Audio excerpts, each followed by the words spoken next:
And this is exactly what the psalmist is calling us to do.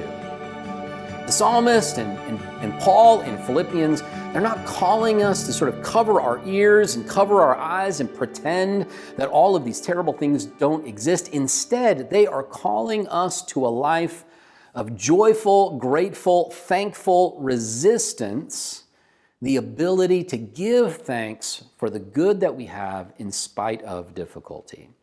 And that is this Thanksgiving week, what I'm asking you to reflect on this week. As you move into this Thanksgiving week, however you're practicing Thanksgiving, if you're hunkered at home, like Janelle and I are, just with our family this year, instead of having a lot of guests around the table, I want to encourage you just to reflect on these questions. Number one, what is it that you are thankful for?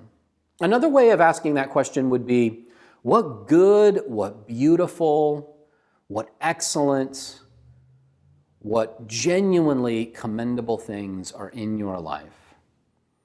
What people, what circumstances, what qualities, what is that intangible but unmistakable presence of goodness that is persistently present in your life in spite of what is hard, in spite of what is difficult? And then number two, how would you name that? What is that thing, or who are those people, or what are those circumstances that you recognize as unmistakably good? And then number three, would you tell somebody?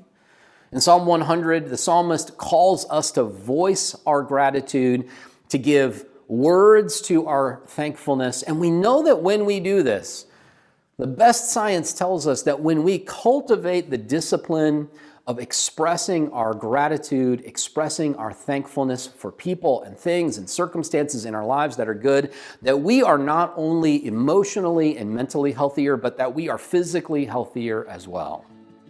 I think that if we reflect on those things, that we will find that whatever else 2020 has in store for us, that God will be building up in us the kind of resilience that we need to move forward and find His goodness and grace in all things.